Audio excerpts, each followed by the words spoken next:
This is AI Buddy Landell, and you're about to listen to Booking the Territory, the unprofessional wrestling podcast. So stop working yourself into a shoot, you numbnuts. This show is strictly for entertainment purposes only. Don't be a dumbass and get offended by anything on this show. And if you do get offended, that's a you problem.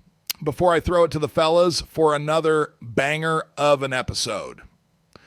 Shout out to all the BTT patrons, including the largest Patreon contributors of the show, Disrespectfully Classy, Mark E. Blassie, Mike Childry, Joe Ice, Good Old Justin, and Mike H. Now enjoy this Outlaw Mud Show podcast. Remember, if it don't snow, it don't go. And be blessed and be a blessing, pal. Hi, everybody. This is Jim Cornette, pro wrestling legend, and you're listening to the Booking the Territory Unprofessional Wrestling Podcast. This is the artist formerly known as Daryl Van Horn, James Mitchell, the Sinister Minister, and I'm here to let you know I would rather slam my cock in a car door than to miss the dulcet tones of Hard Body Harper, my illegitimate son, on Booking the Territory podcast. Woo, Messi, this is professional wrestler Jimmy Valiant, the Boogie Woogie Man. Tell my people, my brothers and sisters, don't you dare miss Booking the Territory. Oh, yeah. This is a one-man gang. You're listening to Booking the Territory Pro Wrestling Podcast.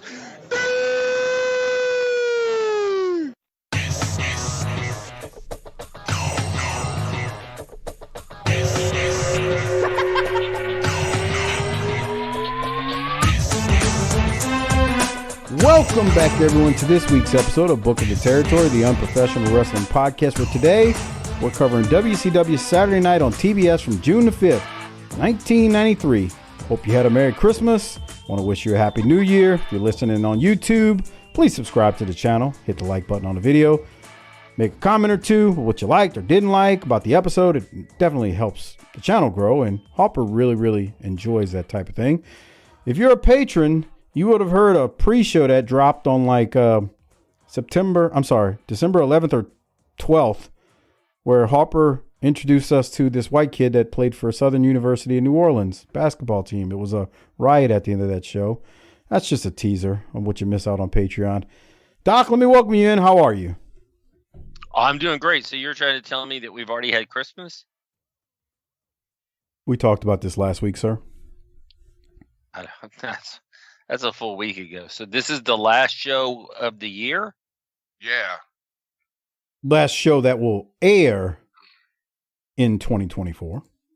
Correct. I'm talking to the people here, you know. Well, I mean, you got any resolutions for a new you? I'll stick with the same ones I always have. Be cheap, don't spend money. I was afraid you were going to say that. Well, I'm doing great. I'm ready for 2025. We're going to bust a nut in 2025 just like we did in 2024. Next year is what? 10-year anniversary. It's our anniversary year. Jesus Christ. Sweet.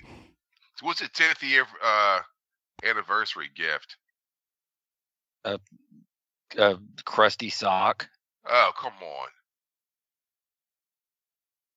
on. I'm just waiting for Harper to get outraged. He got outraged at the end of last week's show every time you told him a movie you hadn't seen, and it just broke his heart. He needs to grow a tougher skin. You need to discover what a television set is. I know what a television set is. Cable TV. Sports. It's for sports. It always has been, and it always will be. That's nice. All right. Harper, how are you? Salty? Yeah, how's it going, you salty bastard? I'm doing great. Every time I see some old movie, I'm like, I bet Doc never seen this shit. Yeah, that's a safe bet. Now, did you have a good Christmas this year? It was a great Christmas. Yeah, did you get everything you wanted? Yeah, it was awesome. You should have been there. I should have. Did you spend half your paycheck on the engagement ring? No. Every kiss begins with K. That is so true. He went to Jared's. Have we ever talked about the fact that you don't need to be buying somebody a Christmas vehicle sight unseen? What? Like when they like those commercials that like makes you want to fucking punch somebody. Yeah, they come home and it's a car wrapped in the driveway. If I came home with a car, my wife would be like, "What's this? This isn't what I wanted." But it's got a big bow on it. No, actually, I actually don't think like that when I see those stupid commercials. I hate them, dude.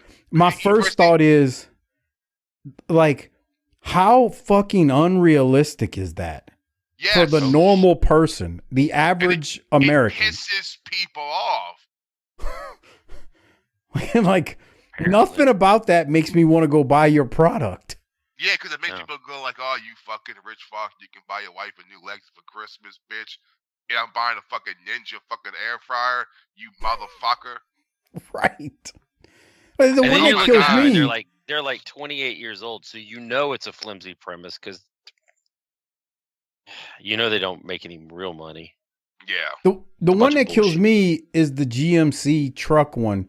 When with the dog. The guy whistles, he goes, and the fucking looks like a Saint Bernard puppy comes running through the snow, and the wife's like, "Oh yeah, you know, oh my god," and then a friggin' 4-wheel drive, nice looking. I mean, I like the truck, but GMC drives up, and I'm like, that's some unrealistic bull crap.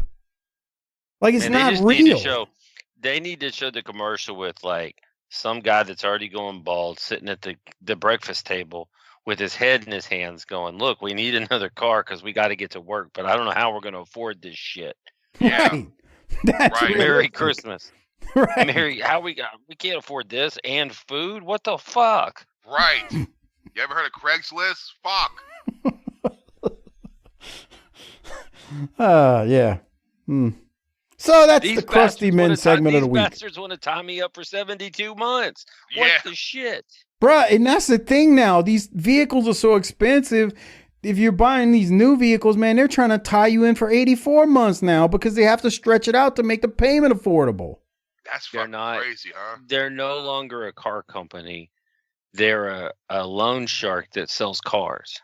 Yes. I mean, God, I'm Here's sorry. Your Christmas spirit. Happy New Year, everybody. Get you a scooter and pedal to work. Well, the thing I always think is like, congratulations, you gave somebody a bill for Christmas. That's the way my mind works. Oh, dude. Yeah, for real. Thinking, great, what's the insurance on this? Right. That's the first thing pop into my fucking brain. What's the insurance and what's the payment?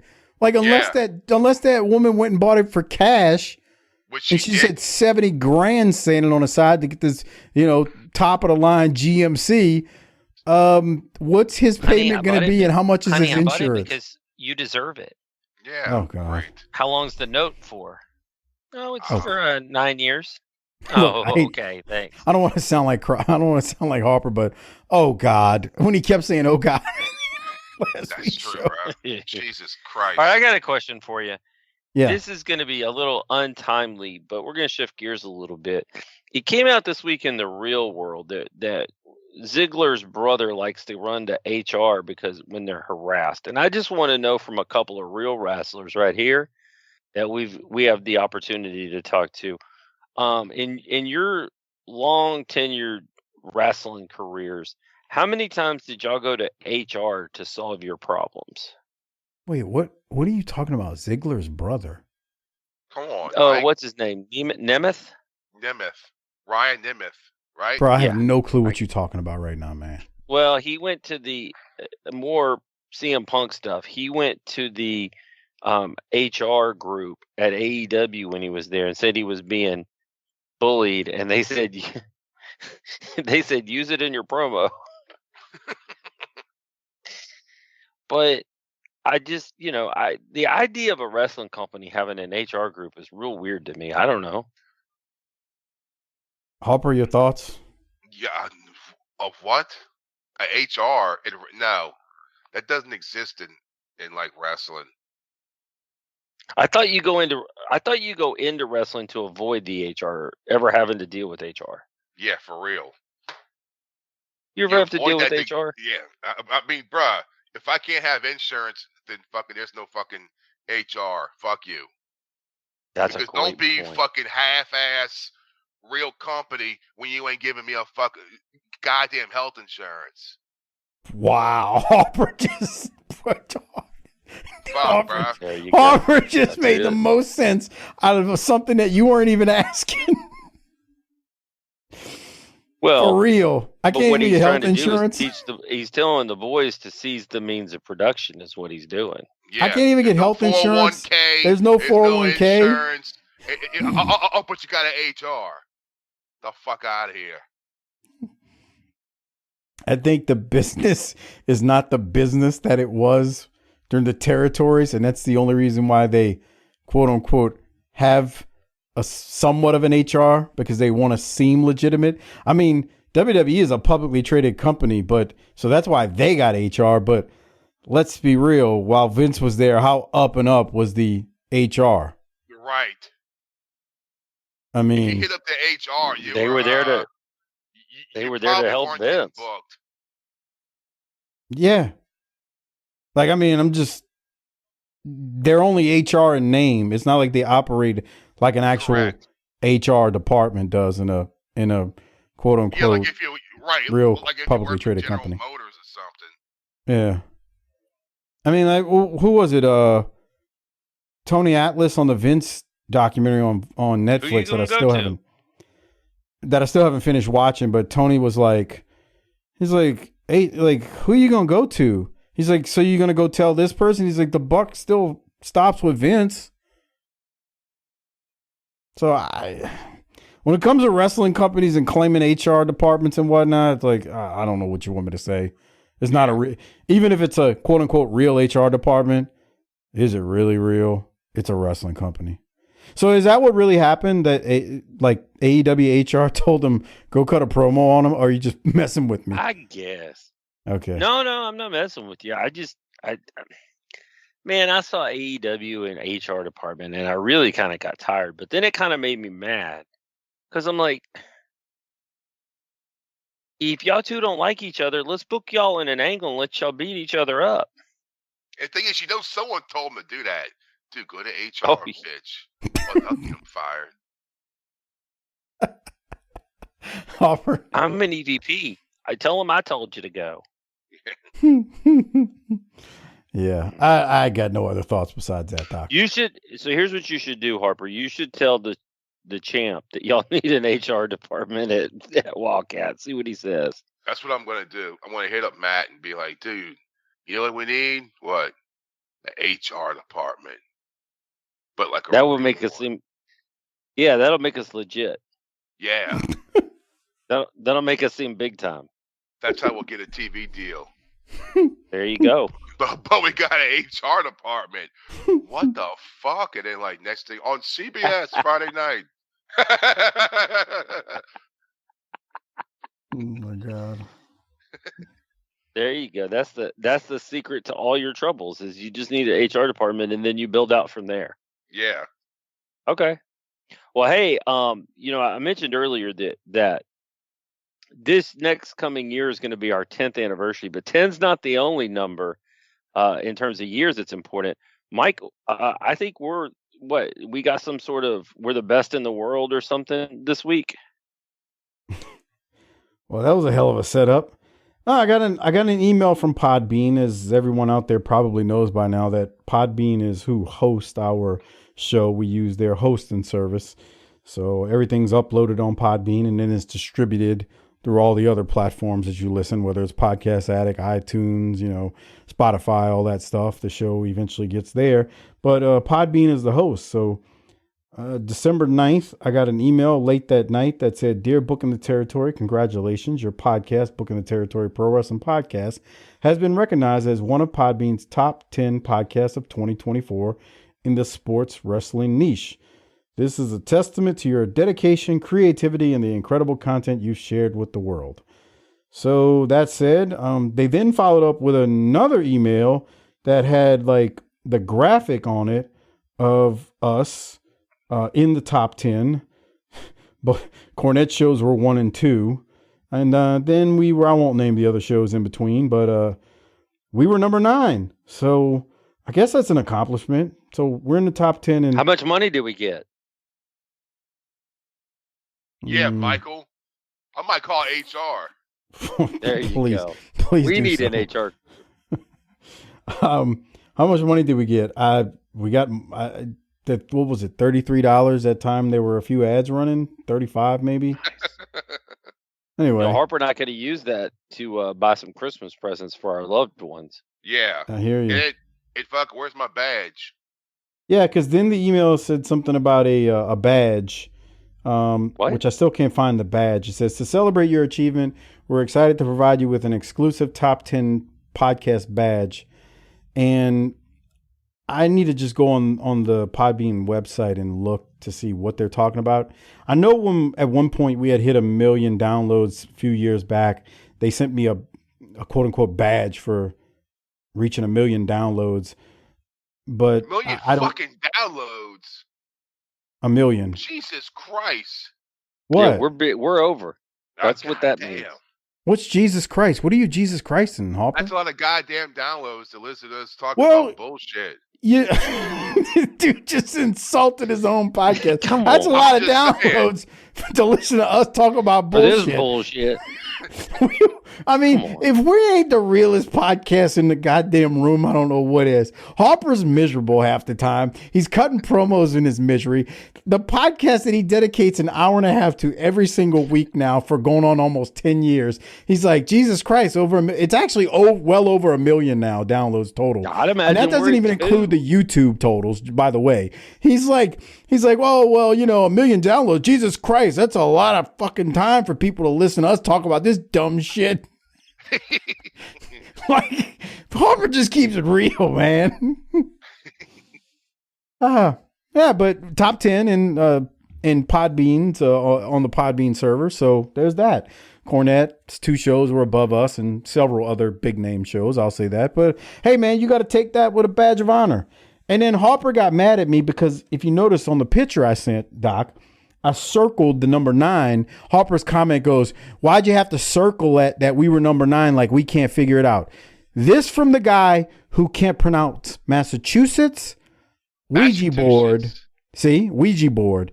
He says, Luigi board, Massachusetts, but I need to not show him where we're at on the graphic.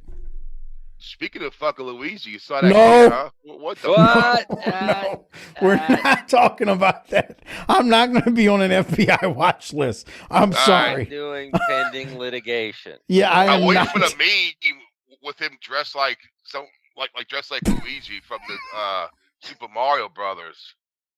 You had to say it. I'm just saying. I'm not coming. I'm not getting on the FBI. No habla inglés. No habla inglés. Yeah, the ice cream machine doesn't work at McDonald's, but this is the one time they fucking step up and do something. Jesus. Oh fuck. Doc, can you get control of this, man? What are you doing over there? I'm just saying. I'm drunk. Yeah, Massachusetts, Pennsylvania. I could say that. Okay. I'm telling you, man, there's a show out there that needs to be done with Harper where it's just deep thoughts with Harper. The pronunciation stuff will come out of the blue because you don't need to script that. It's just feed you news stories and let you react to it. Your reaction might be 2 words. Your reaction might be 20,000 words. You never know what you're gonna get. There's a show idea out there for that. But we did talk about Shapatulas. Say that again, Harper. Huh? How many people can say Shapatulas? Okay, first it's not Shapatulas, it's Chapatulas. Whatever. See? You screw it up. You can't even say it, and it's your hometown. It's Shapatulas. It's Chapatulas. Shapatulas. They no. Oh my God.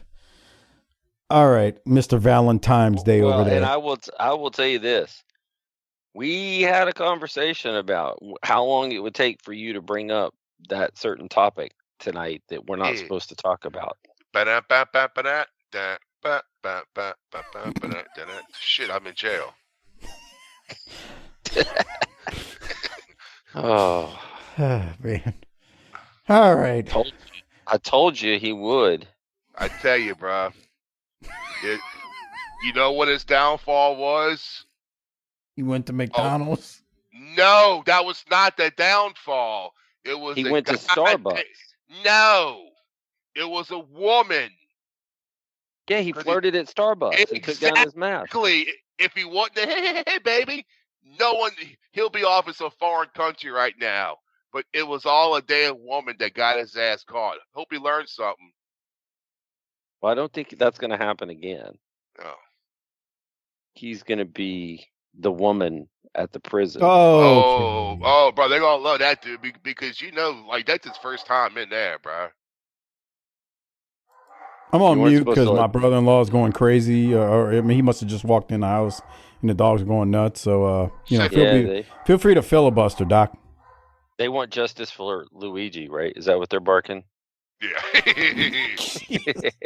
They're gonna have they're gonna give him a cake with the fire plant. Notice he brought up the criminal case and then automatically went to Deep Throat Harper. That's nice. Yeah, we just got the matter of fact. I need you to message me your address so I can send you a new headset. All right. Yeah, and someone's gonna mail him a cake.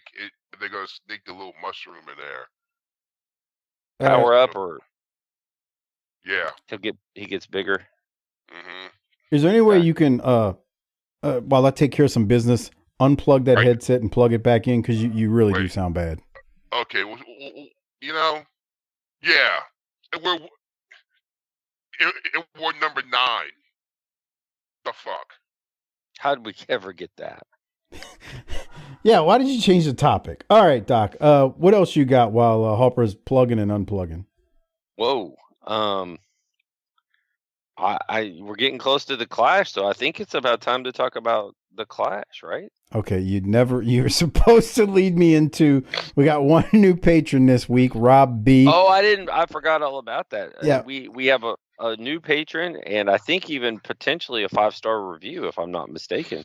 Yeah, so I need to thank one new patron out there, Rob B., new Hall of Fame patron. Thanks for becoming a patron. And Doc, you're absolutely right about the Clash. The only way you can listen to the Clash is if you are a patron or by becoming one at tinyurl.com/PatreonBTT. Best way to support the show, get tons of extra content. 400 plus Patreon exclusive shows are available, including the Clash that we're going to be doing, all the previous 22 Clashes, all of the pay-per-views in between 85 and where we're at right now in 1993.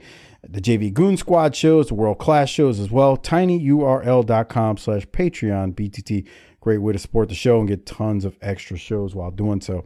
Doc, you're absolutely right. We also got a 5-star review. I need to put these reading glasses on because my ass is old. And this 5-star review came on Podcast Addict. You're going to love the title of this one. It says, I went to high school with him. Uh-oh. With who? M. Callaway. You go to high school with him? That's who they were saying. Anyway, it says, love the old school wrestling talk that the guys bring up every week. Some of the things Harper says, i.e. the hotness of Cleo from Heathcliff, crack me up and make me thankful that I work at home so I don't have my coworkers giving me the stink eye when I laugh too much. Doc reminds me of my best friend, a Marine and Army vet in terms of attitude, and Mike has the thankless job of being the straight man and has to hold all the insanity at bay. Keep up the great work, you classy gentlemen. Thank you. I went to high school with him. That was the name actually that was left on it. So appreciate that. Good 5-star review, man. Does that mean that Harper and I are gay? Well, there's nothing wrong with that. Love is love. Right, Michael? I was waiting for you to wrap up. I thought you were going to hit him with a mouth is a mouth, bro. Hey, see? You said that years ago. Don't you see me? You just got to close your eyes. You were supposed to give a stubbly, toothy blowjob when we got to 300 5-star reviews, and you didn't. Look, so. You just close your eyes and think about Cleo from the Heathcliff cartoons. See? Dude, you got problems. Bro, come on, dude. That was a hot cartoon cat. What? know who else was like low key hot? The mom from Tailspin. I don't even remember the mom from Tailspin. Jesus Christ! What are you talking about? He's doing it to me, Doc. Nothing. All right, here we are. We got Ric Flair here. Hold on. He broke out to Jesus Christ. I'm waiting for him to go, oh my God. That's the other one he kept hitting you with last week, Doc. Yeah, Tailspin. I remember that. I just don't remember what you're talking about. I have no idea what that is. You see, right, because I just watch sports and wrestling, and so I don't know anything else about TVs. I also looked through Lance's flyers. Oh yeah. I'm too busy listening to the Bullet Boys and reading Hit Parader magazine. All right. How about we get into some wrestling, Doc? I've been waiting. That's why I'm here. I mean, I've just been silently waiting for us to talk about this sweet, sweet wrestling. So we're talking June 5th, 1993. This was taped at Center Stage on the 1st of 1993, June 1st, according to the history of WWE.com. It was taped at Center Stage, and it's the first half of the taping from that day. We get a quick opening, then we go right to the ring for Colonel Parker, who introduces Sid Vicious, who is taking on Rob Morgan. Harper, I need your thoughts on Rob Morgan once you see him in a second. And there he is. Hold on. I have one on him, but leave it there because I got one too. Hold on, I'm going to rewind and I'm going to stop it where we can see him with the Chiron. All right. Harper, any thoughts on Rob Morgan? Man. He's got like a fro, right? Would you care to elaborate? Kind of like a Jew fro. Mullet. Whoa. What? You can't say Jew fro now?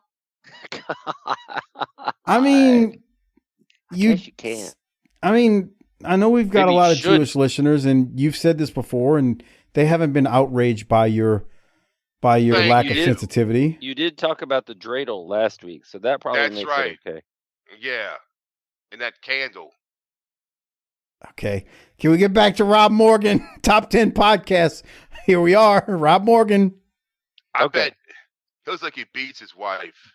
Whoa, Jesus, that's a hell of an assumption to make. Okay, that's fucked up. No, I'm just saying. So he looks like someone who's involved in criminal activity. You know what he looks like, and I'm going to make a movie reference. He looks like if John Turturro was to play a wrestler in a movie. Who's that? You watch all the movies. You tell me, it's a tough guy. Who is that, Mike? I don't know. John Turturro? Who are you talking about, Doc? No, I'm not looking shit up. Yeah, I'll look up enough shit for this movie. You tell us. You brought it up. It's your topic. Okay, what was he in? I know he was in what's that movie? He was in The Big Lebowski. I know that.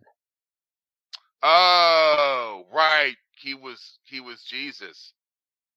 Yeah, he was in and those stupid Transformer movies. He was in Do the Right Thing. Yeah, that's right. Yeah, I know who you're talking about. He was the guy that was the racist brother at the pizzeria. Right. He looks like somebody that works at Big Lots or Kmart and does the overnight stocking. That's so, boy. Come on. He does. No, he doesn't. He's too clean to be Jiffy Lube, because he doesn't have a mullet. He's got a fro, but he don't have a mullet. He was in Jungle Fever, Mike, so you should relax. Yeah. John Turturro, that is. I mean, I didn't know that insulting saying someone works at Big Lots and Kmart doing overnight stocking. He's probably the manager. I didn't know that was insulting. It's the way you said it, Michael. Right. But he was Joey Knish in Rounders. Remember Rounders? That was a great movie. That sounds very familiar. Harper doesn't. It's the poker movie with Edward Norton and Matt Damon. Yeah, I remember the movie. He was in He Got Game. Oh my God! So he's in every movie that Mike has on DVD. Summer of I have on Slam, DVD. Summer of Excuse me? Sam. Okay. Wow. Every movie that I have on DVD. I don't even have any DVDs. Yeah. Well, I have the Rocky trilogy, but that's it. Or not trilogy. Hey, do you like the fact that they're calling Sid Psycho Sid? He's about to call himself Psycho again here in a second. Yeah, it's not going to last long. I don't think they're going to keep saying it like that. Well, they call him Psycho Sid in the WWE, didn't they? Right. That's what I'm saying. I think they. Yeah. I have no clue if they send a cease and desist, but I don't know what they're trying to do here, but Sid's not a heel. He was Sid Justice in the WWE in the first time. Yeah. First time around. That he left and came back as Psycho Sid with the psycho music. Well, like Doc said, he's not a heel. No. They're cheering him. I mean, because his manager might be a heel, but he ain't. Speaking of his manager, Sid wins, powerbomb. Then we go to a promo from him and Colonel Robert Parker. Here it is. Okay, Larry Zbyszko, now 1 week ago at the end of the program, you had a talk with one Harley Race, and I'm intrigued about what maybe you talked about. What was on your mind? Why would you take Harley Race away from...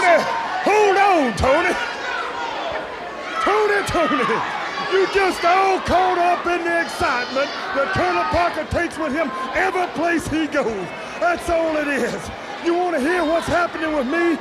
Think about Norfolk, Virginia, and the Clash of Champions. And then just a short time after that, look to Biloxi, Mississippi, where Colonel's going to drop the bomb down there in the Big Beach Blast. You know, Tony, you asked me about Harley. Surely Harley and myself have been talking. I also been talking with Rick Rude. But let me tell you this. You know, I'm not a man of idle words. And I'll say this clearly, I told you I would bring the greatest star of all here. Let me introduce you to Sid Vicious. See, Tony, already at WCW is making a lot of comparisons to a lot of people to Sid Vicious. Well, see, you don't need to do that because there's no man that measures up to me. And all you have to do, Tony Schiavone, is you open your eyes and you look at the man in front of you and it's like that the man you're looking at is superior to all.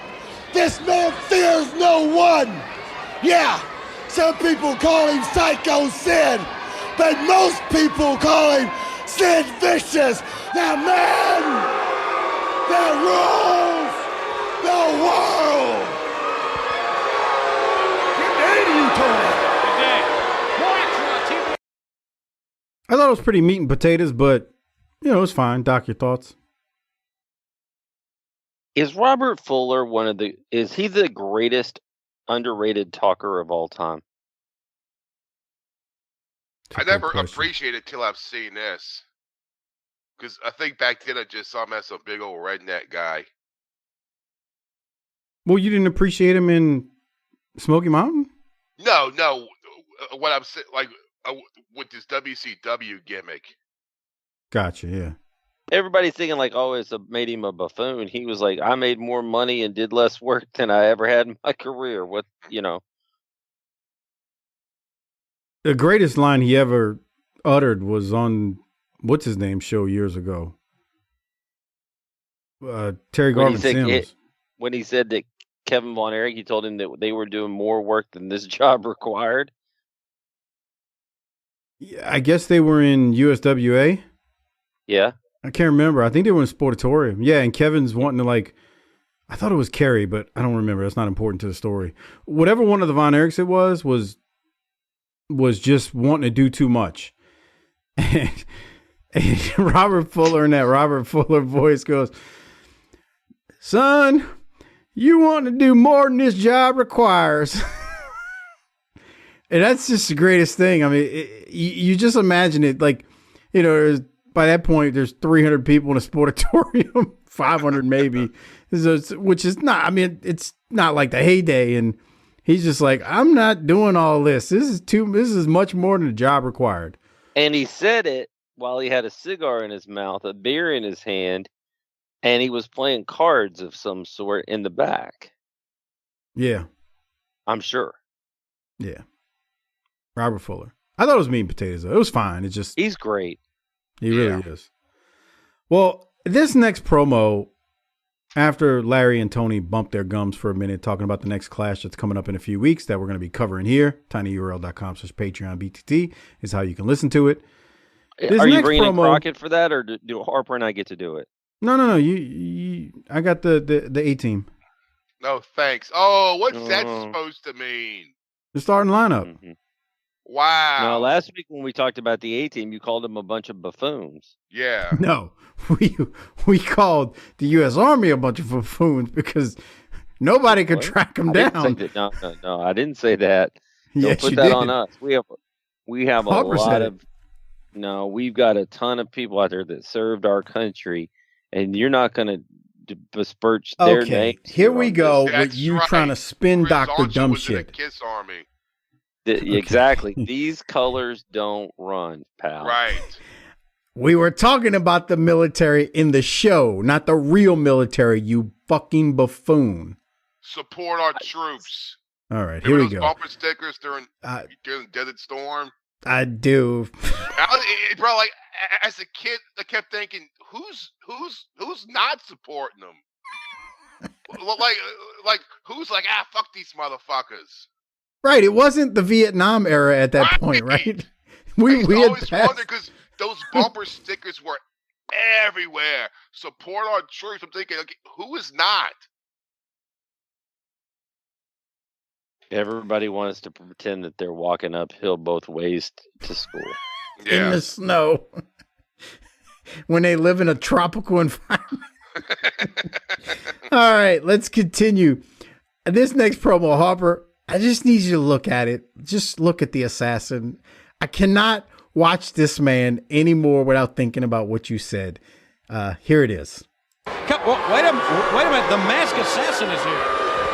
I know I'm interrupting. Look but I'm doing it because I want to clarify a few things. First of all, several weeks ago at Slamboree, I didn't show up there just to be honored as a legend. I came because I wanted a face-to-face confrontation with Dusty Rhodes because we've got some unfinished business between you and I, Rhodes. Something that's been eating away at my insides for a long, long time. It seems like every time I got close to Rhodes, he was surrounded by that goon squad that he calls security. Dillinger and Ingalls and a few of the others. But you're not going to be able to hide behind your security forever. Because I know how to get to you, Rhodes. And I will get to you. Because you remember this. And you remember it well. We've got some unfinished business between us. And I won't rest until it's settled. That from the masked assassin with a challenge to Dusty Rhodes, the American Dream. Fans, the main event coming up a little bit later on. Ravishing Rick Rude. Doc, the Assassin's promo's good. I just don't know what we're doing with him and Dusty. He looks Asian. He is stuffed in that bitch. Bro, two things. I cannot look at him in this mask. No. If you pepper sprayed him in the face, it wouldn't work.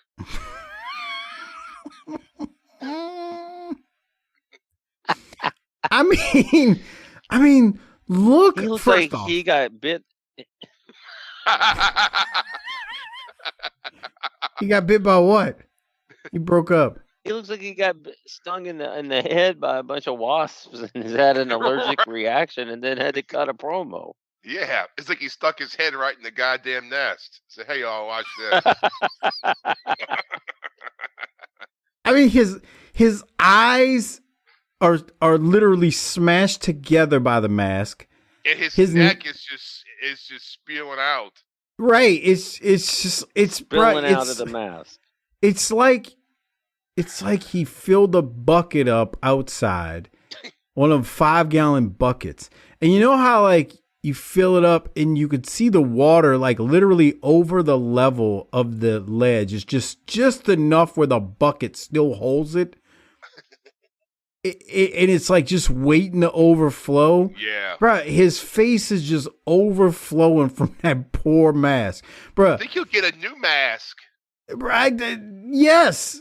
Get one that fits. Maybe he's waiting to see if the angle plays out before he invests in a new mask. He's like, I don't want to buy one if this shit's going to be over next week. That's some real wrestling right there. Yeah. My dad was not a comedian at all. Nothing he really didn't say much that was funny. I remember one time we were at a football game and this woman walks by with these pants on or these jeans on that basically looked like they had been painted on her. And he shoots a look over at her, doesn't even look at me, and just looks at the game, and he's like, "Girl, them stitches are screaming." Yeah. And I'm looking at this mask, and I'm thinking, those stitches are screaming bloody murder. Oh, yeah. They're like, hold the line. Right. Hold the line. Come on. Don't give up. The promo's almost over. Right. We're going to make I want to watch him try to take that mask off when it goes into the back. Bruh, I would love to know how tight it's tied in the back. What? Man. It ties into the back, right? Like the it's not a pullover. It's one that's got the laces in the back. And I wonder if he's even got it. Like, we never see the back of it. I'm wondering if how tight it's pulled in the back. Because I'm like, I bet you he couldn't even lace it up all. Like, I bet you it was so tight he couldn't even lace it up like it was supposed to. I'm thinking he probably just has it tied, kind of like and he just slips it on, and it's just so tight. He just says, "Fuck it, I'm not untying all this shit." Got to. All right. Any other thoughts, Doc? I just don't understand what we're trying to do here. Speaking of not understanding what we're trying to do here, Max Payne comes out playing his guitar, and he's taking on Larry Santo. Here's my notes, Doc. I'm going to read them for verbatim. Armbar, painkiller, whatever it's called. Fast forward. I got nothing else. He comes out like that, and I'm like, this weekend at Guitar Center, all Charvel guitars are 3% off. All Crate amps are 4% off. Who said Rock is Dead live? UNO Lakefront Arena. Alice Cooper with special guest Dawkins. The Who Said Rock is Dead tour live. Who's playing the drums behind him? I don't know. I don't care. Okay. I'm not invested in this at all. This gets the fast forward every week. I mean, it wasn't a long match, but it's getting the fast forward. He is quick with it. Yeah, I mean, it's quick. He's about to put that painkiller thing on him right here really quickly, and it's going to be over. But I just, hello, me, meet the real me. I just hit the east side of the LBC. Way of life. Right. A dark past is my most valued possession. I got nothing, Doc. You got anything? Nice story. Tell it to Reader's Digest. Feeling claustrophobic. Come on. Jesus Christ. Like the walls are like the closing walls are in. closing in. Blood stains on my hands. And On I don't my know. hands, and I don't know where I've been. Yeah. Da, da, da, da, da, da. Sweating bullets. Da, da, da, then he goes to the solo. Right? Yeah. That was good shit, Mike. I love when Harper debuted at fucking number 2 on the Billboard charts.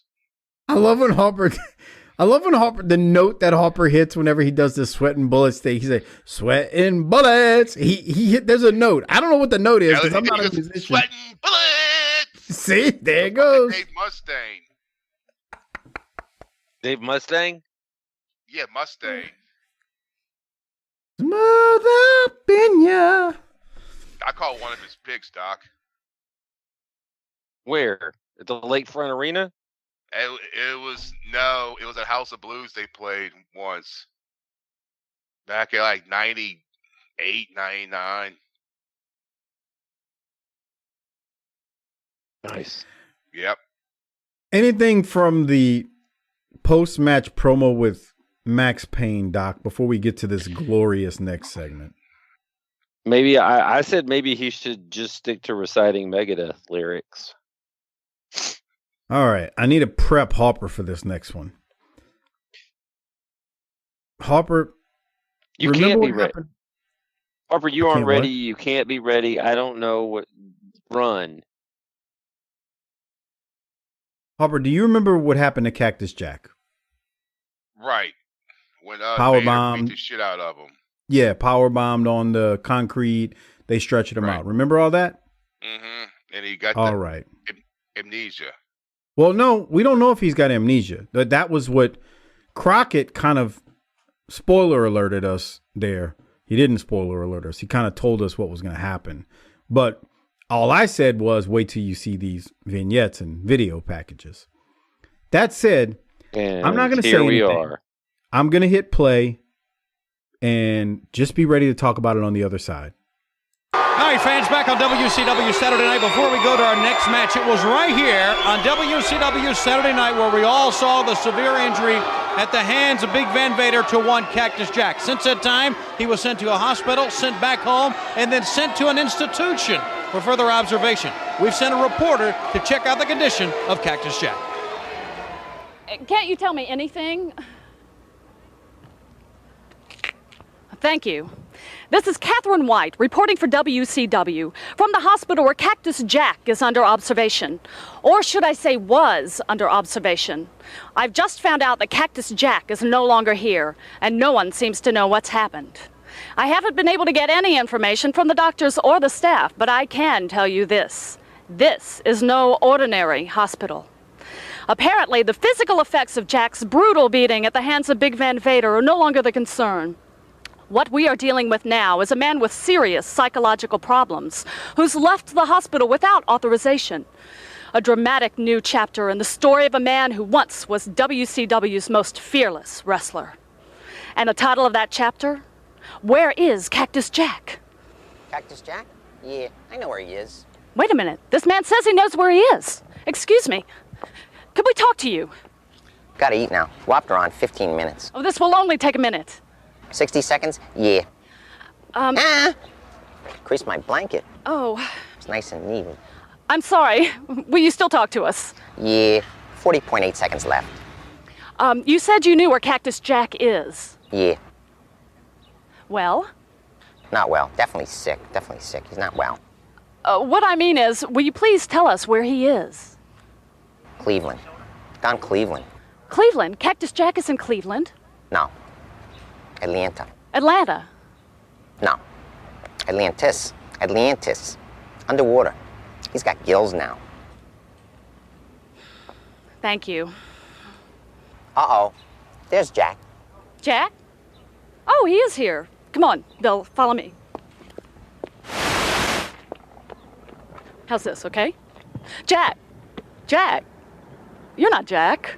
That's what the doctors keep telling me too, but I don't listen to them either, sugar.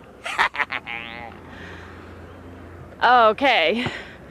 This is Catherine White for WCW, signing off. Let's get out of here. Move it!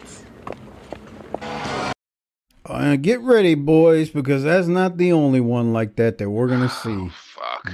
They get even, quote unquote, better. What'd you think, Harper? Harper? What happened here? Oh man, I don't know what to say. Did you like Rain Man better or Jack Nicholson? I guess Rain Man. I'm thinking, where did they film this? That's got to be a church. That's what I thought. It looks like a church. It's got to be a church. And then I'm thinking, how did he hire these? Are those real extras? Like, okay, Those are people that have to work for Turner. Yeah. Gotta and they be. dressed I him thought up the same as thing. like nurse, and man, bro, this is. And then I'm thinking, who's this broad? Whoa, who? Her. She looks like Whitney Cummings, the comic. Yeah, right, dude. She was like Paula Poundstone. Remember her?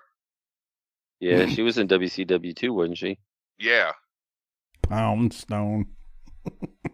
I thought that was Paul Shock. Paula Paul Shock, maybe. Grow up. What's wrong with you? These have to be This Turner is awful. employees. You think those are real actors, Yeah. or that's just people that just got like? Hey, work with anybody her? have any acting experience that wants to be in a wrestling skit? Right. Those are, I bet you those are Turner employees. Right, that's what I'm thinking. What the shit's he eating? Long John Silver's, huh? Or some crap? I can't tell if that's like cheese curls or I don't know what the hell he's eating. But Man, this you is know, bad, Doc, dude. you remember Dusty told Cactus, you gonna get amnesia. So we haven't even seen that part of it. They're just looking for Cactus right now. This is so bad. This is real fucking bad. And then it's like, oh, Jack's over there. I'm thinking that's not Cactus Jack. Doesn't look nothing like him. Well, she still had to go talk to the guy. That looks But like you're some right. dude, you know? Yeah. You have to looks follow like- every lead, whether he it's looks a like real one or some not. Metairie dipshit, to be honest with you. It's like it's that Sam Adams commercial. Your cousin from Boston. He looks like a Metairie dipshit, I'm telling you. It's a typical, like, like every local bar has at least one asshole like that. Yeah, man. So that was the first attempt to locate Cactus Jack. Catherine White reporting for WCW. More to come in the coming weeks. That's all I'll say. Jesus Christ. How about they don't? Right. Yeah, like I said, hold on to your hold up your britches, man. Just wait. From there, So bad. we go to Barry Windham versus Pez Watley. We see Pez again. We've seen him a couple times recently. This is a quick match. Well, actually, not really quick. It goes about 5 minutes or so. Big boot by Windham, and then the leaping DDT that he does, and Windham wins by pin. Doc, any thoughts? You know, there wasn't a lot to discuss, but this was a good match. Two solid pros, again, getting after it. It was good. Yeah, I mean, it's Barry Windham and Pez, and we both know who they are and how talented both of them are. So, and Barry's the NWA World Champion. Of course, he's going to win a match. Yeah. From there, we're going to go to a Rick Rude promo after Barry wins. And Harper, just pay attention. Not that anything crazy is going to happen, but I need your commentary on the security guys holding Rude's briefcase with the title in it after the promo. Here it is. Okay, Larry, we are here in the locker room area, Rick Rude's personal dressing room, who has some gentlemen with him, and the Halliburton briefcase. We've heard, of course, Rude was the last man to leave with that U.S. heavyweight title belt, a belt that's been demanded back by the WCW Board of Directors. I know you're facing Sasaki later on. Why do you continue to hold on to the U.S. heavyweight title belt even though it's not yours? I hold on to the United States belt, Shivani, because it is mine. I took the belt in the middle of the ring when the referee counted Dustin Rhodes' shoulders down. 1, 2, 3. Now that's a whole lot more than I could say for Dustin Rhodes. When Rick Rude lost the belt, it was an official of WCW who pulled up in his parking lot at home and stole the belt from me. Shivani, these two big men behind me, they're not bodyguards, they're belt guards. They're here to guard what belongs to me, the United States title. That from ravishing Rick Rude. Fans, we'll have more action right after this. Harper, what are your thoughts on the two security dudes, the belt guards, not bodyguards, behind Rude? Well, first of all, there's those lockers that show up again. It's like, where's Waldo? And I thought that was one of the nasty boys at first, but it's not. Nah, too slim. Not Right. thick enough. I was wondering if the guy on the left was Tommy Angel with a beard. I don't think so. I just love the Well, who cheesy. are they, Mike? I don't know who they are. I didn't look it up. I love the It's just cheesy. two job guys, huh? Yeah, I love the cheesy look of both of them. I mean, the one on the right with the he's got the Doc Brown sunglasses on from Back to the Future when he came from the future, came back, and he's got this silly outfit and he's got these weird shades on. That's what that guy's wearing. It's your kids. Right. You gotta do Yeah. something about your kids. Right. Marty's like, what is it, Doc? What is it? It's not you, Marty. It's your kids. That's the sunglasses he had on. So I was kind of. You ever seen Back to the Future? Yeah. Oh yeah. Yeah. All three of them. Yeah. Yeah. All three of them. Yes. Jesus 2 and 3 were Christ. awful, but I've Are seen you them. bullshitting us? No, I have no reason to lie. 1 was great. We just watched it with the kids not too long ago. Oh, there you go. And you I know hated that. 2 and 3? Yeah. No, I they didn't weren't hate 'em. awful. I mean, No. the first was, it's a classic. I mean, what are you gonna do? Like, what? Like that was. I didn't think. I thought 2 and 3 were fine. It's not as good as 1, obviously. I'm sure Right. you did. But I mean, it's one of those things where it's like, man, you booked the territory with 1. That's hard to follow up on 2 and 3, and very few sequels are better than the originals. I love the first one. It's just such a time capsule movie to the 80s. The music and everything. It's just like that's one of those movies that's when I see it, I'm like, there we go. Right. Huey Lewis in the news. Here we go. The Luttrell is in there building a Lego of the DeLorean. That's cool. As we speak. Yeah. Good movie. All 3 of them. Yeah. 1 was the best, obviously. Right. All right, Doc, any other thoughts on Rick Rude's promo there talking about I'm holding the belt because it is mine and I didn't lose it? He's effective. He has a bitch. He usually does. And just think of how good he looks just sitting there with the $1 million tan, bucks. the perfect, but you're right. He just looks perfect sitting there. It's crazy to say it, and people are going to be like, what do you mean he's underrated? He's not underrated. He's underappreciated, I think, by a lot of people. Right. That's a good way to put it. Yeah, that's a real good way to put it. We Finally continue did along. something almost 10 years into this thing. You finally had contributed something. Yeah. That's awesome. This followed up on the episode where there was a 10-minute conversation about farting and how we piss off our significant others / wives, and Harper being completely outraged by your lack of movies that you haven't seen that he's seen. We continue, though. Dustin Rhodes takes on Sergeant Buddy Lee Parker. Doc, thoughts on this one? How can Buddy Lee Parker be a sergeant with that haircut? Son, we need you to get that cleaned up in the back there. We're trying to run a law enforcement agency. Oh I've my God! always You wondered shit like that. It's like it's like Crockett Captain said that. Crunch, bro. He's been a captain for fucking like 60 years.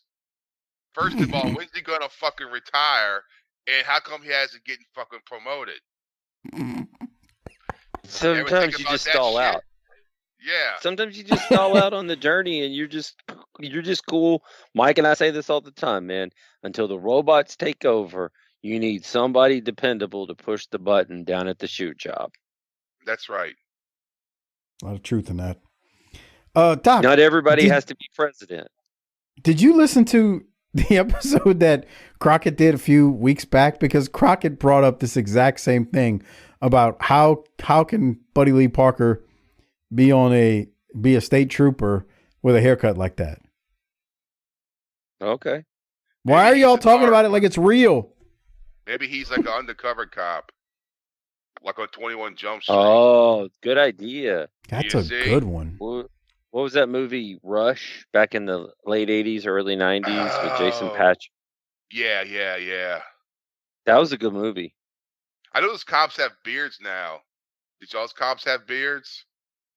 I try not to interact with the popos because I can't get in trouble if I don't interact with them. Says the guy who got pulled over several years back and got flippant with the police officer.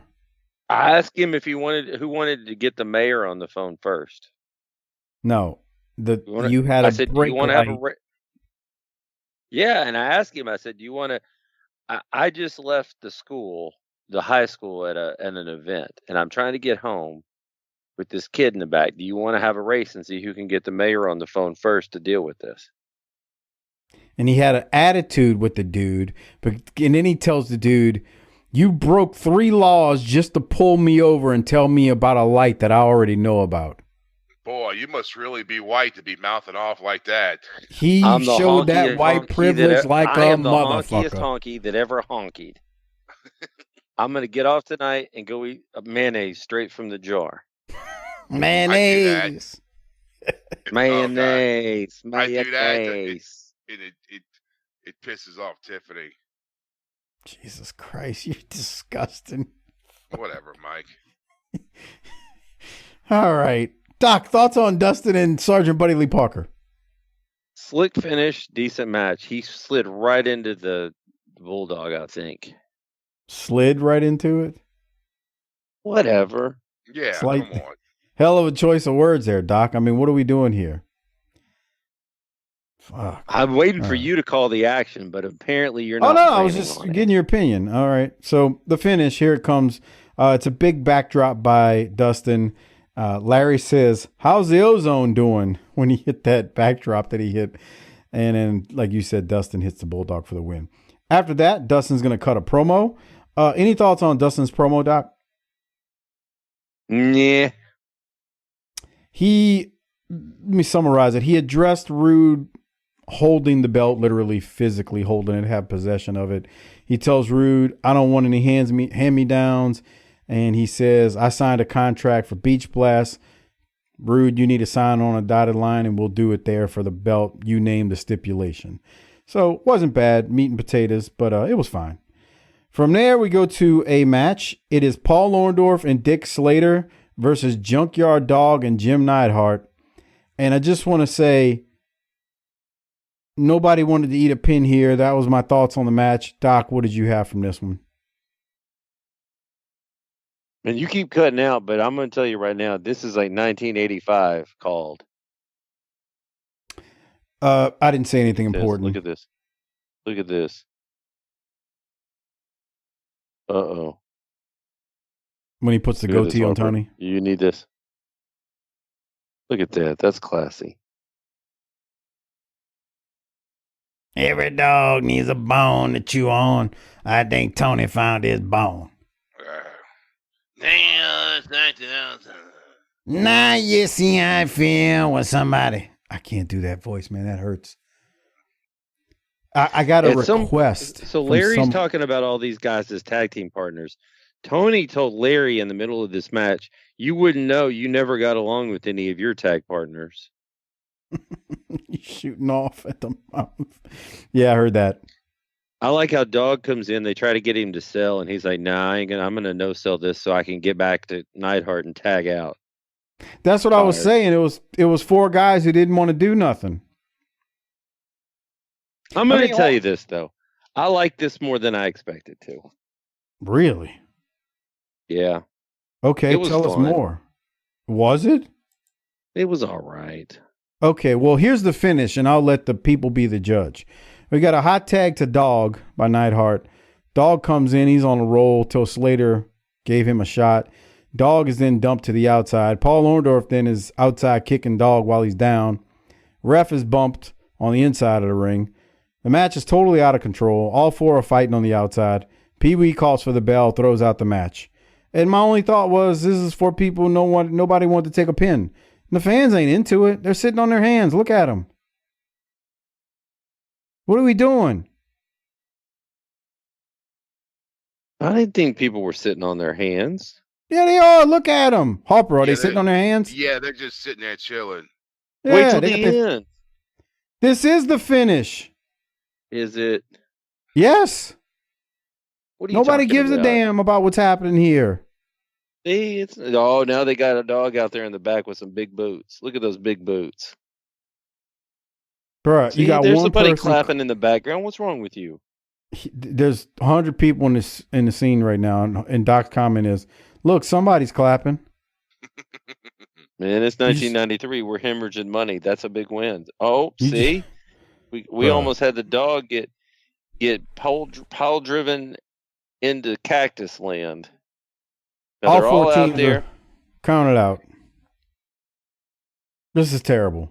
Yeah, this is terrible. This reminds me of one of the matches from that Biloxi show, Mike. Uh-oh. He says it every week now. Yeah, I mean, that's what it's like. What Heroes Biloxi of Wrestling? Yes. Oh. It ain't that bad because that had some horrific stuff on it. But I'm saying like with the talent involved.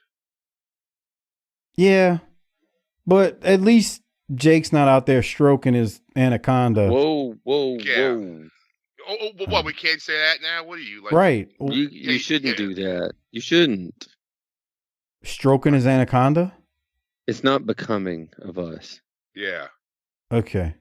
Sure thing. Of all the things you say on this show.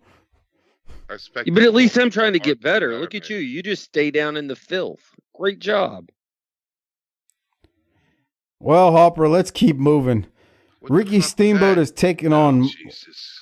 That's the dragon thing. Remember we seen that? Yeah, that looks like something outside of a Chinese restaurant. Oh God! Come on! Come on, Mike.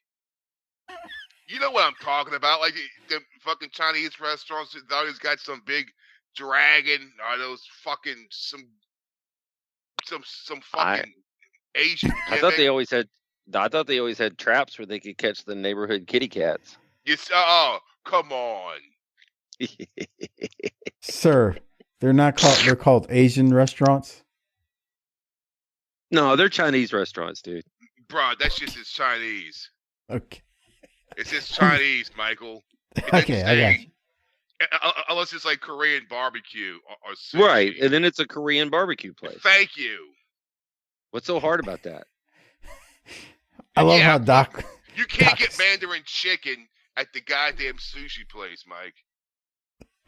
I mean, you can. It just means that it's a restaurant that does both. At that General, what's it? I like that General Tsao or whatever. It's Yeah, called. boy, that's some good stuff, bro. That's I know some what you're good talking shit, about. bro. Yeah, man, that is some good stuff. When it's Bro, we made used right. to go to this place on Tulane and it was called Jeff Davis. Now it's called something else. They used to, you know how in New Orleans they got those. They used to be gas stations, and now it's hot plates, po' boys, Chinese food. But we used to go in the one on Tulane Avenue and get the big old thing of that Mandarin chicken, bro. Come on, bro. With that brown shit. Brown Good. shit. I know exactly what he's talking about. It's delicious. Yeah. And they throw some lettuce on that to make it look classy. That big styrofoam thing, bro. Ooh, boy. They would give you 6 pounds of food in that styrofoam. Oh, yeah, bro. I had a buddy of mine back in the day. He used to be like, man, we're in our 20s. He's like, you ever wonder? He's like, something got to be wrong with that food for them to give us so much for this cheap amount. And I used to and I was like, you know what? I'm so broke. I don't care. It tastes good as long as it don't make me sick. I'm good. I think it's brown chicken, huh? It's not even that, dude. They would give you like, bro, the amount of rice that they would put in those plates back then, you could feed like 5 people off just the rice. I mean, you gotta get the egg roll, bro. Oh, bro. Yeah. All right, Ricky Steamboat takes on Mike Moon. Doc, Tony says it's the revitalized spirit of Steamboat, the dragon. Larry says, in other words, he got rid of that deadweight Douglas. That was my note from this one. Your thoughts? At the end of the match, Ricky is up on the turnbuckle, and they start a whoop, there it is, and he plays along to it. I thought that was interesting. The dragon playing off to whoop, there it is. Something else. The old guy at the club. Yeah, buddy. All right. Good stuff. Ricky Steamboat wins. Not a bad match. Relatively quick. From there, we got to talk about Ric Flair and Arn Anderson. And let's go to that right now. Here it is. Okay, Larry, we are here with the Nature Boy, Ric Flair, and the enforcer, Arn Anderson. You made the announcement last week on this program about the challenge made and accepted. Ric Flair returns to the ring. He and Arn Anderson against the Hollywood Blondes. You know, there's an old cliche, and I like all cliches because they mean a lot if you look at their hidden meaning. It goes something like this: be careful what you wish for, plus you just might get it. You wanted Ric Flair back in tights, Pillman and Austin. You wanted us back together. You wanted the myth of the Four Horsemen to dust itself off. Well, gentlemen, you're going to find out at the Clash of Champions in Norfolk, Virginia, it wasn't a myth. It's happening right now. You're talking about things that happened in yesteryear. And we got our reputation because we earned it. 4 different occasions I was a part of the World Tag Team Champions with 4 different partners. That didn't happen by chance. I didn't fall in a ditch and somebody handed me the belts because they felt sorry for me. I got them because I was one of the dirtiest players of the game, along with Ric Flair. You know what? The ironic thing about all this is I was willing to sit back and take a new role in life. I like being on the outside looking in. My own show of Flair for the Gold. Riding on the laurels of 9 world titles. What did I care? But then along come 2 punk kids in jean jackets with stars stapled on. They want to jump on Ric Flair. They want to jump on Double A. Well, boys, you got it. You know, we all get older, but so very few of us get greater. In the case of Double A and the Nature Boy, June 17th, the World Tag Team Championship on the line. Pillman and Austin versus Double A and the Nature Boy. Well, boys, look me in the eye. From a man that's been there 9 times at the Clash of Champions, a little surprise. 2 out of 3 falls. 2 out of 3 falls for the old timers. Just something in our favor. Pillman, Austin, the 17th. We will walk that long, immortal aisle. 1 more time. Woo! Ric Flair and Arn Anderson, and we'll be back on TBS. Man, I'm wondering if Pillman and Austin might have barked up the wrong 2 trees. Doc, your thoughts? Man, Rick was tremendous there. You get that whole, oh man, I don't want to bring that up right now. Let's just sit here and party with Fifi. And that's a bunch of crap. Give him something he can sink his teeth into, and it's on. Arn was perfect setting him up there to get started. Rick was just ready to go when he walked out. You could see it in his face. That was great. That's pro wrestling right there. Any thoughts, Harper? I think Doc nailed it. That was great. We all get older, but not all of us get, how do you put it? He said he was ready to rest on his laurels of 9 world champions. What did I care? Yeah.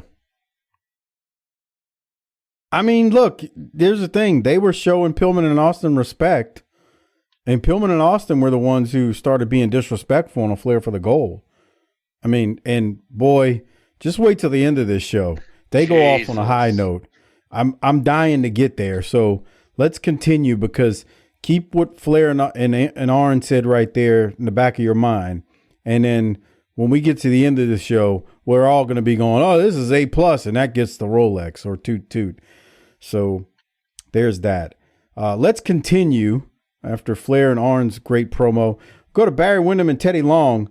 I don't know. Teddy was popping me here, and I just want to play it because we also get an update about Steve Regal as well towards the end of this. Here it is.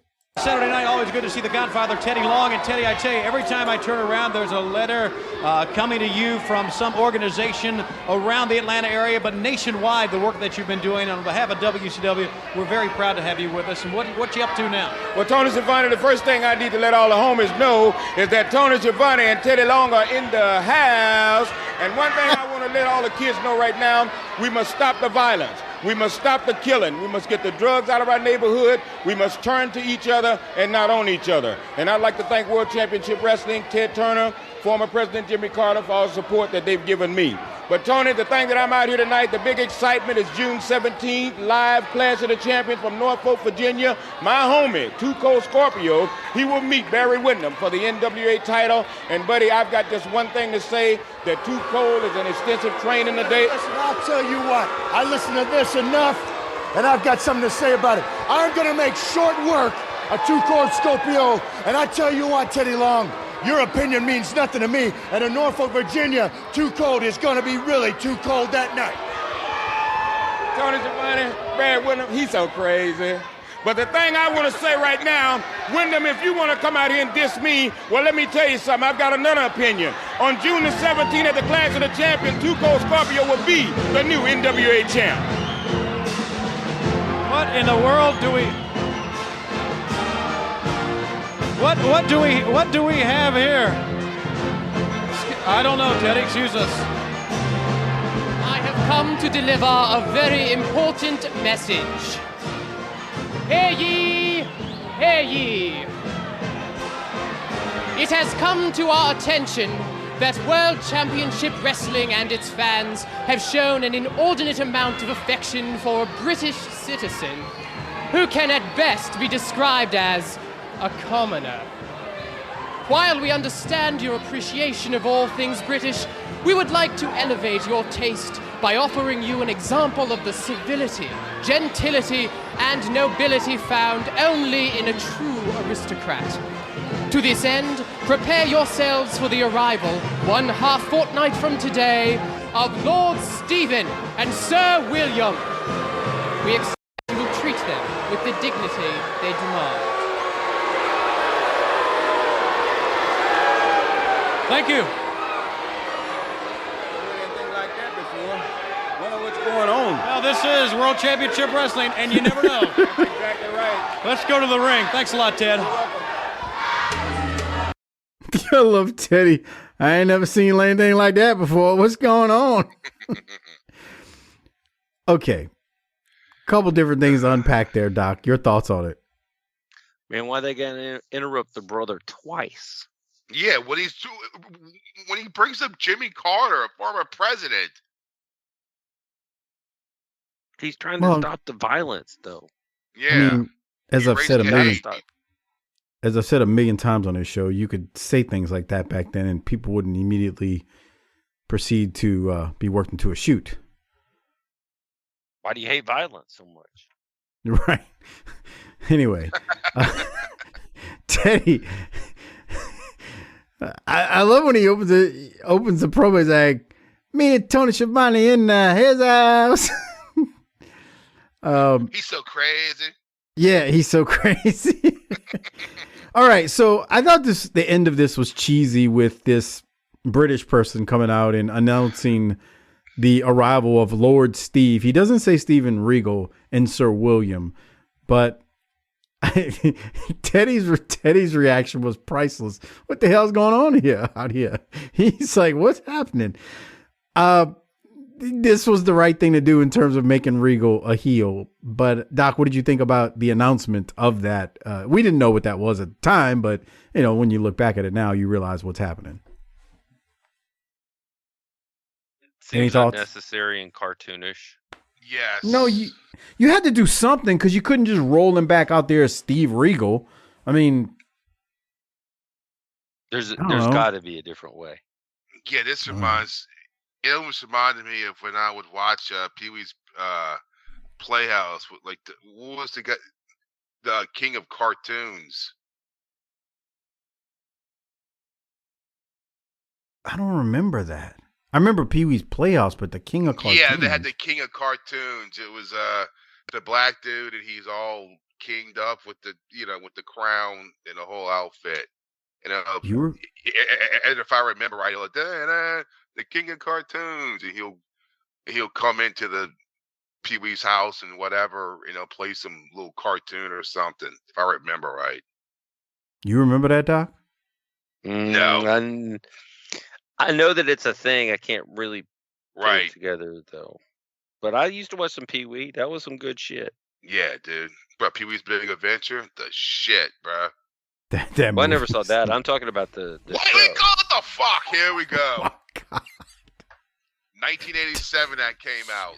You got to be working. You got to be working, dude. You got to be working. The movie? Yeah. Yes. No, I never saw the movie, but I used to watch the TV show on Saturday morning. Jesus Christ. I pity fool that won't eat my cereal. Harper, let him have it, please. Fuck. That's a shame that your really dad is. and mom fucking never took you to the movies. Oh, no, they didn't. Not at all. My God. What was the first movie that you saw in the theater, Doc? Probably Star Wars. Yeah. Okay. All right. I'm pretty sure that was. Although I think that there's a story that it might be from my parents that it might be The Rescuers, which was a Disney cartoon. Yeah, I remember that. Yeah. I'm pretty sure Star Wars was my first one. I remember seeing Rocky, but there's no way I saw that original one in the theaters. No. Right. Yeah. Just based on the year was. I mean, right. I was alive at the time, but there's no way I would have remembered seeing it in the theater. I do remember seeing Rocky 2 in the theater, but the first one, no. Even though I was alive, there's no way. But I remember Star Wars. You know what I remember from it? The opening with the scrolling text. That's what was so memorable. But I can't believe Doc hadn't seen Pee-wee's Big Adventure. Jesus Christ. What's wrong with you, man? I know, right? All right. Well, Doc, let's go to the next match. We go to Sting. We got Sting and British Bulldog versus Tex Slashinger and Shanghai Pierce. Sting was being assaulted coming to the ring. A bunch of fans just grabbed him and wouldn't let him go. Security literally had to go over there and pry Sting loose. Tony Schiavone and Larry Zbyszko talk about what just happened, and they speculate if Davey is the one being called a commoner, and they're building up Regal as royalty. Any thoughts on this match, Doc? Not really. I didn't enjoy this that much. I just don't think you need the two baby faces together. I just don't. Do you? Okay, well, you're going to be pretty miserable going over the next few months then with these two and Sid. I believe that. Okay. Well, why are they together though? Because they end up doing a program with these two versus Sting and Sid. I mean, Vader and Sid. Because we ran off the Steiners. Oh, okay. Because I'm thinking like Sting should always be in the mix for the heavyweight title. Mm-hmm. Yeah, I don't see Sting as a tag person. No. Right. But the finish, hot tag to Sting. Sting with a double stinger splash followed by a scorpion deathlock, but it is broken up. Davey comes in, clears the ring. Davey hits a suplex as Sting comes off the top to take out Tex. And Tex he's being pinned by Sting at the end of it. And that's how that one ends. And like Doc said, he didn't really have anything from it. I mean, won a few minutes, nothing really to write home about though. So they were right. Yeah. From there, Doc, we go. I'm not playing it. Don't worry. I know you're going to have a fit. From there, Doc, we go to this week's Flair for the Gold segment.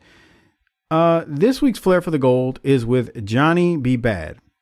Now, the segment opens. Rick struts in and then brings out Johnny B. Bad, and Bad has some thoughts. He says, I brought you a present, a boa. That's right. He brought Ric Flair a boa as a present. Doc, I'm going to continue in a second, but I wanted to get your opening thoughts on maybe that part of it before I continue with what else happened. Flares and jeans. Yes. And loafers. Look at his feet. With the white socks. We're all 50s. No, fucking ours wearing the same shit. Yeah, look at him with that stupid looking jacket. Bad has a whole malted malt shop 50s doo-wop rockabilly bullshit. Make like a tree and get out of here. All right. Bad says, I brought you a present, a boa, and then tells Flair, you look so good, you're almost as pretty as me. Bad says that the Bad Blaster that Max Payne took was the original Bad Blaster that Mama Be Bad, this is what he said, got for me. And Mama Be Bad is very upset, and that means that Johnny wants to get his original Bad Blaster back from Max Payne. Yeah. Then Johnny wants to shake Fifi's hand, and it ends with them all dancing 1950s style. Doc, I got nothing else. I just summarized about 5 minutes of what happened on A Flair for the Goal. Any thoughts? This was corny. Was it the worst Flair for the Goal they've had yet, or just corny? Because those are two different things. It could be both. Okay, fair enough. I mean, remember what we saw last week with Sting? That was pretty bad. Yeah, but all right. This was the worst. All right, fair enough. So we will continue then. We go to Kensuke Sasaki versus Rick Rude in the main event of this week's episode. Rude has his security with him. The security takes the belt since the belt is under constant watch. These two, as far as the match goes, they really got after it. Let me go to you, Doc, for some thoughts on it, if you got any. Yeah, the crowd was chanting USA for the heel. Isn't that true? Like, whenever there's a foreign person, you're getting booed. USA. Can you go to 106.37? Yeah, am I playing audio or what? First move, and Sasaki sells it. You can't get guys to sell a sledgehammer to the head. He's going to sell this move right here like it hurts. Well, he sold the punch to the gut or the kick to the gut. Yeah, but when he leaned up after the body slam, man, that's just subtle good stuff that you don't see anymore. Like, shit, that hurt. It's not a pinning predicament, but shit, that hurt. You mean nobody sells anymore? Correct. That's a joke. I mean, I know where you're getting with that. 110.48. I think we have Sasaki doing some Japanese dick dancing. Whoa. Oh, yeah. Yeah, he does. He did this at the pay-per-view, so I'm glad you see it here. Sasaki, he loves doing a little dick dancing. There it goes. Who doesn't? Look at that. I got you California roll right here. Oh, Whoa. You see, look at him. I can't even fart with that. Whoa. He's not wrong. Doc, any other thoughts on it? I mean, these two guys are good. I thought they were going to go to the end of the show, but they didn't, and boy, I'm glad they didn't. Yeah, they got after it, man. Like they this was good. So the finish, let me go to that. Yeah, hard hitting. Good. That a Japanese guy. He really is. We joke because they put Watts with him to train him, and he just wasn't put in good position. But in terms of talent, man, he's good. He fits well. The fans aren't like, he's not like a fan favorite or anything, even though he's a face, but he just knows what he's doing. But the finish happens real quick. Rude is clotheslined over the top rope by Sasaki. Then they fight on the outside, and Rude takes the briefcase with the title in it that Halliburton, I'm assuming it's Halliburton type, I should say, and he hits Sasaki with it in the head. Dustin then comes out to help out Sasaki, but Rude ends up getting the belt, which falls out of the briefcase and runs off with it as Dustin just obliterates Rude's security. So I kind of like how they cooked it up here and heated things up with these two, and I thought it was a good way to wrap it up. Doc, any thoughts? No, it's pretty good. Yeah. And then, bruh, this shit here. This is This is a Flair for the gold for real. So, Harper, you weren't with us when Pillman and Austin were on a Flair for the gold. No. And I did call it a Flair for the old because it was a version of the Flair for the old. But here's the Flair for the old. This is some good stuff. Here it is. Ladies and gentlemen, it's the world-renowned celebration of nostalgia, a Flair for the old, featuring the 7 or 8 or 9-time world champion, the Nature Boy, and featuring his maid, Pate. And now, the Nature Boy, and tonight's special guest, one half of the World Tag Team Champions, Hollywood Blonde, Stunning Steve Austin.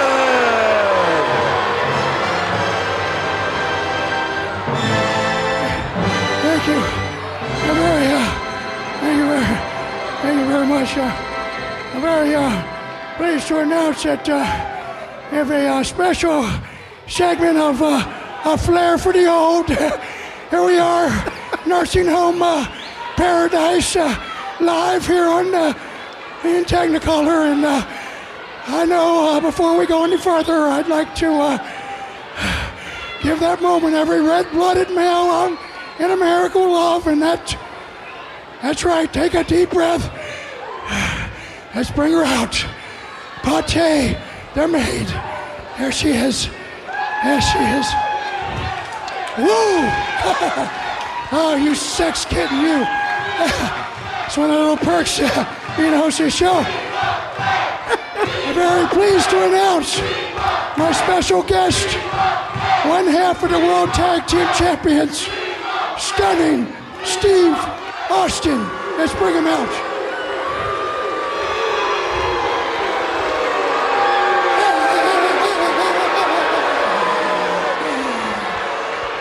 Steve, I'm told that you and your partner are doing some very tremendous things. You and Stunning Steve are just a tremendous combination.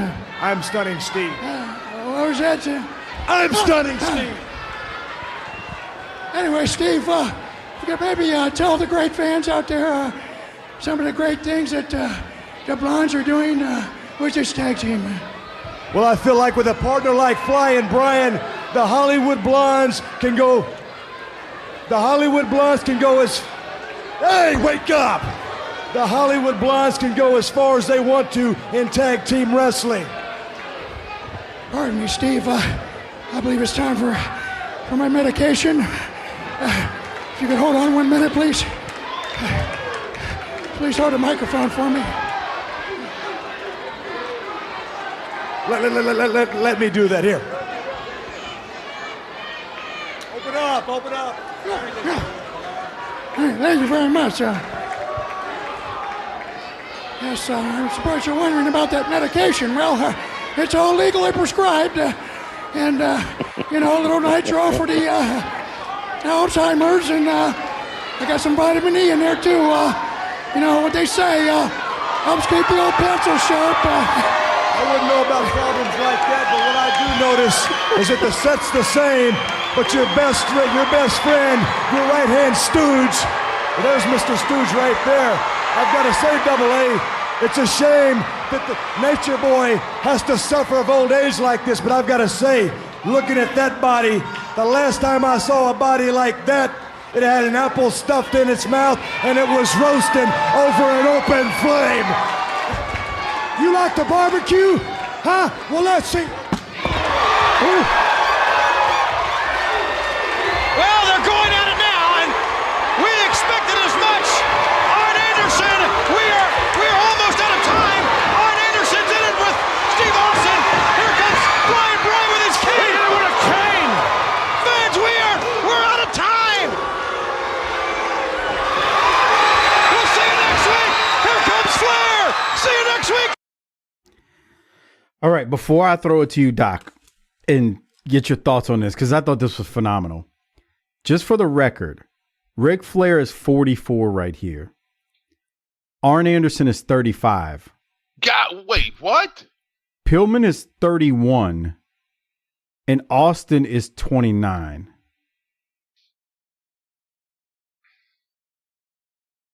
What did you say? Wait, what to, Harper? Man, I didn't realize there was such a big age difference between Rick and Arn. Rick's born in 49 and Arn is born in 58. Oh, wow. So there's that. It's just Arn seems so much older to us because he had been in the spotlight since, well, I mean, I'd seen him in Mid-South prior to this, but he had been in the spotlight since 85 in terms of the Saturday night shows that, you know, when we started reviewing. So it feels like Arn did look older for that matter, but it feels like Arn is a lot older just from the fact that he's been around for a while at this point. Whereas Pillman hadn't and Austin hadn't either.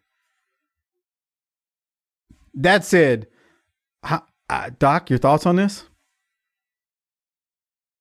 This is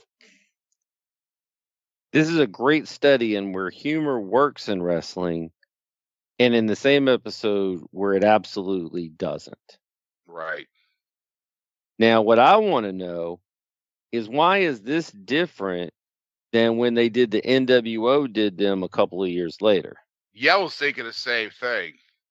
You got to explain for the people who don't know what you mean by that. Everybody listening to the sound of our voice knows exactly what I'm talking about. Yeah, Mike, come on. You talking about where Arn got mad at how they talked about him, the NWO. Yeah. And Arn always said, I thought he always said, well, he didn't say what made it different from this. I thought what he always said was he wasn't given a chance to come back. Like to basically state his case after they cut that promo on him. All four of these guys are hitting on all the cylinders and doing all the good work. And I popped when, first of all, Pillman's out there shaking his hand like he's got the shakes and like he's got Parkinson's. And he slapped that legally on the ass. Watch, he slaps her on the ass. I'm sorry, I didn't mean to interrupt you, but go ahead.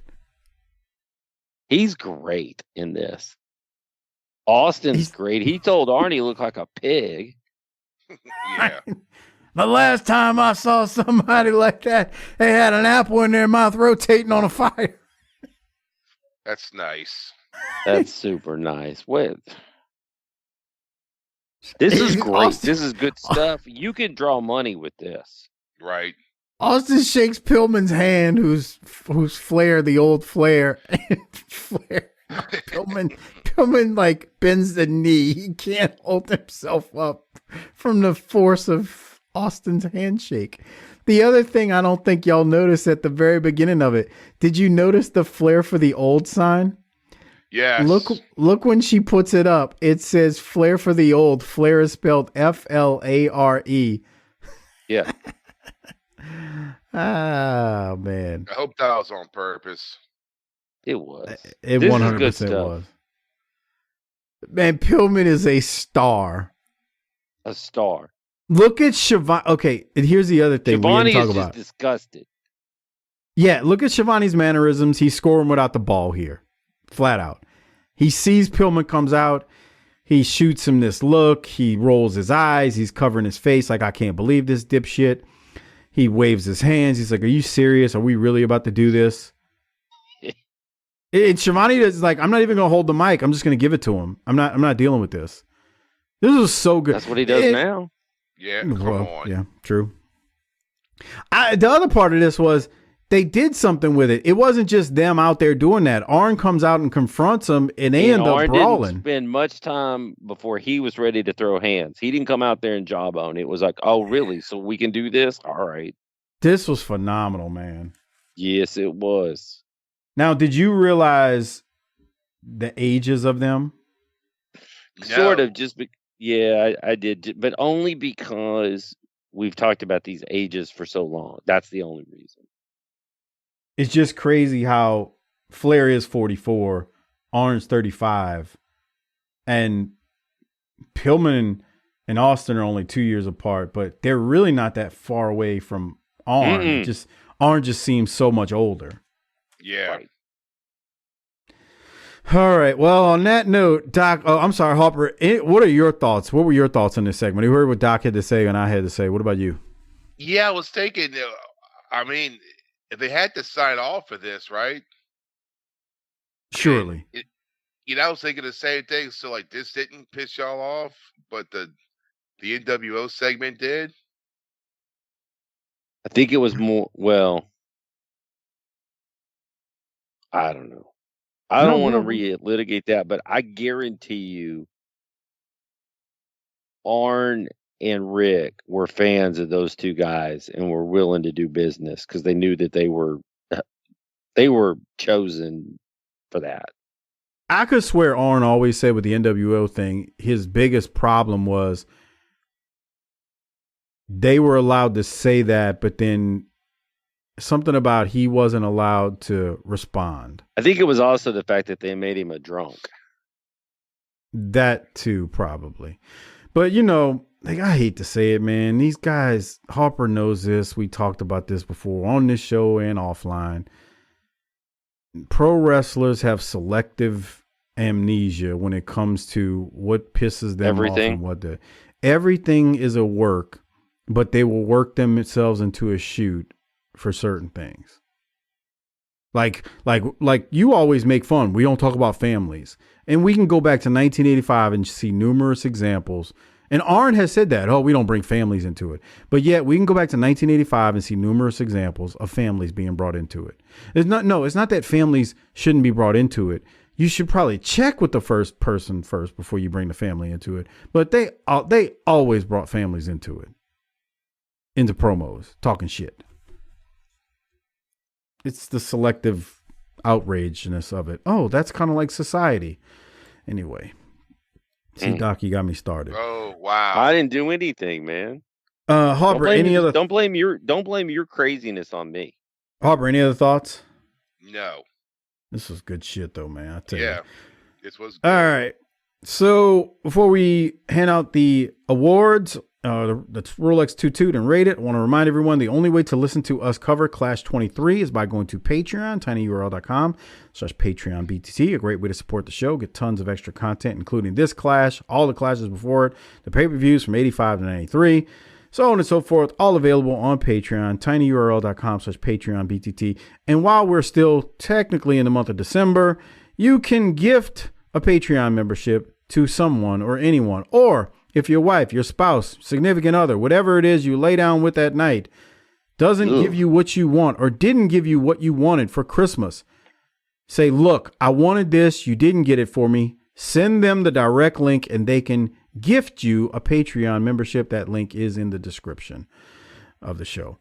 All right, Doc, let's rate it. What are you going to give it? This is a really hard episode to rate because there's some utter horseshit. Yeah, we had a lot of diamonds. Yeah. But we had some poo-poo. Mm-hmm. I can't get enough of that diamond in the rough. Man, I'm going to say a B. Mm-hmm. Look, man, there was some poo-poo in here, but this shit gets an A- for that last segment. Come alone. on. No, because then you gotta think about the Cactus and Johnny B. Bad. Yeah, right, Johnny B. Bad and the Tex Slazenger in Shanghai and the Jake British White guy. There's a lot of crap in this. Yeah. Okay, like I said, A-. Harper. Okay, you're wrong. I'm What are you giving? A B. See? Yeah. See, I like wrestling and y'all don't. I don't know what to say. Harper knows how to rate shit. That's what you saw. Really? Right. Yes. That energy is going to change when he mentions a movie that you ain't never heard of again in 2 seconds. That's all right. We don't have to. Hey, we don't have to agree on everything to be friends. That's the problem with society. Everything's we got to agree on all the things. Sure. All right. So now we got to hand out the Toot Toot Award and the Rolex. I think we know who's getting it, but Doc, thoughts? I think it's got to be Pillman. It's hard to give it to just one, but Pillman was great. He's great. And like you said, this is a case of comedy that works. I mean, he's so good in this. It's phenomenal how good he is. Do you notice? I wanted to bring this up. Do you notice the little table the maid brought out to the right of Pillman? Yes. Yeah. You see the bottle of pills on it? That's nice. And the bottle of, I don't know what that's supposed to be, but there's a bottle of booze next to it. Tremendous. It's so great, man. Like just the visual. It's like, okay. Yeah. All right, Harper, who you giving yours to? I'm giving mine to Rick for that promo. That's acceptable. Yeah. Yeah. All right. Well, we're going to get out of here on that note. Appreciate everybody listening. Who are you giving it to? I already said Pillman. Okay. Appreciate everybody who downloaded the show and listened to us. Don't forget, when you're at this point of the show, make sure you go to Twitter, Facebook, Blue Sky, all forms of social media, and repost the show, share the post. Make sure all the listeners know. Shut up. Make sure all the listeners know, or make sure you spread the word about BTT, because this show grows organically through your tweets, through your posts, through your shares. So make sure you do that, because again, social media is dying, but I guess it is one of the only ways to get the show out there, or to get the word out there. Is that some sort of? We've had this discussion before, so I'm not going to entertain you being stupid. I've explained this a million times to you. You ignore me when I explain it. So that said, just make sure you repost the show on all forms of social media. Thank you very much. We would appreciate it. All right. Harper, any other thoughts before we get out of here? No. All right. Hit the tagline before Doc gets mad at a movie he hasn't seen, or you get mad at Doc for a movie he hasn't seen. Book it, biatch. How the piss do you people listen to these useful idiots? These dipshits think they're fucking funny, but they ain't fucking funny. And somebody needs to tell them that. This goddamn show needs more D-Man and less of dipshit, Doc, hard-boiled Harper, and this Vanilla Ice Snoop Dogg, mumble mouth Mills. You have to be an imbecile to find these three fuckers entertaining. Fucking clown show. This is A.I. Eric Bischoff. No, I am not the real Bischoff, so don't work yourself into a shoot like these useful idiots in the wrestling media field. With that said, congratulations on making it to the end of this week's show. Don't forget to send your comments about what the guys discussed tonight to Luke Hawks on Facebook and on Twitter or X or whatever the piss they call it now. The rumor is Luke likes answering BTT fan mail. Also, do the guys a solid by liking the show's Facebook, X, and Instagram pages. And don't forget to like and retweet or repost the show on all social media platforms. Lastly, become a BTT patron member where you get tons of extra shows. You can join at tinyurl.com/PatreonBTT. Until next week, piss off.